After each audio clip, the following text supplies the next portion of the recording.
begins when we stop living in a constant posture of protection and begin developing the capacity to live open to possibility. Now, let me explain.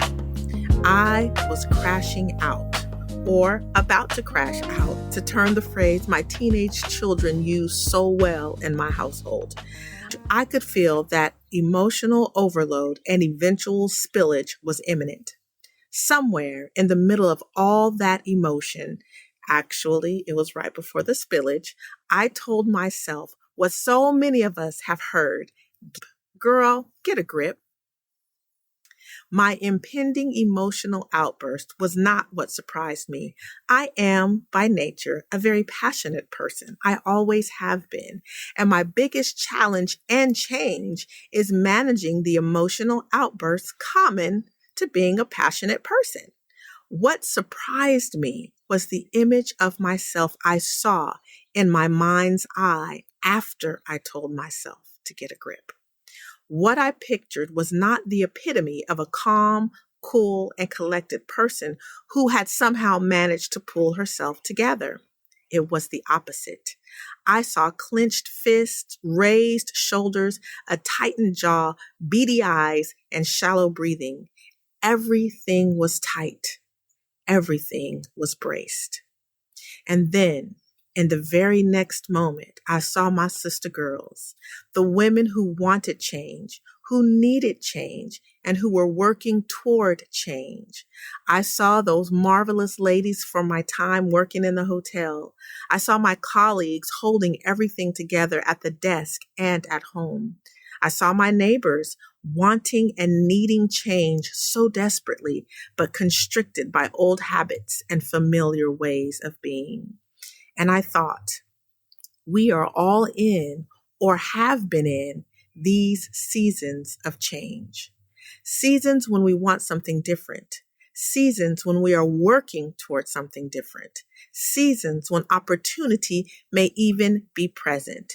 And yet somehow we remain pulled inward, gripping or holding on to what is familiar while reaching for what is possible. Constant listener, sister girl, if we keep gripping, holding on to the familiar, we run the risk that we will eventually stop asking, stop expecting, and we will stop imagining that our lives could be different than before. I don't want to live like that. I don't want to live closed-fisted. I don't want to live closed to possibilities, and I don't want to live closed to my future.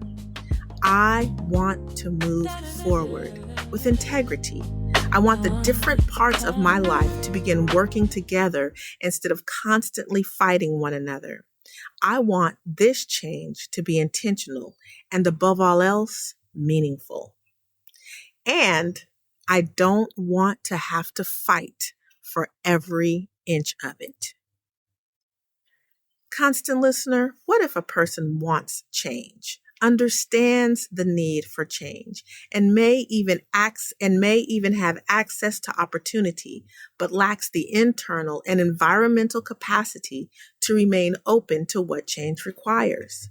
What if some of us have spent so much of our lives protecting ourselves from what might happen next that we have not yet learned how to remain open to what could happen next?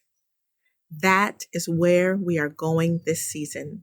We are going to begin by understanding what we are gripping and what is gripping us, the patterns we repeat, the responses that have become automatic, the worry, anxiety, stress, procrastination, and stagnation that can shape our choices and narrow our sense of possibility. We're also going to explore capacity because as a lifelong learner, educator, and advocate, I believe people can grow. I believe patterns can be recognized. I believe responses can change. And I believe that sometimes the way forward begins not with fighting harder, holding tighter, or forcing ourselves to become somebody new. I believe that sometimes the way forward begins with developing the capacity to open toward what comes next. Welcome, constant listener. We have some things to talk about.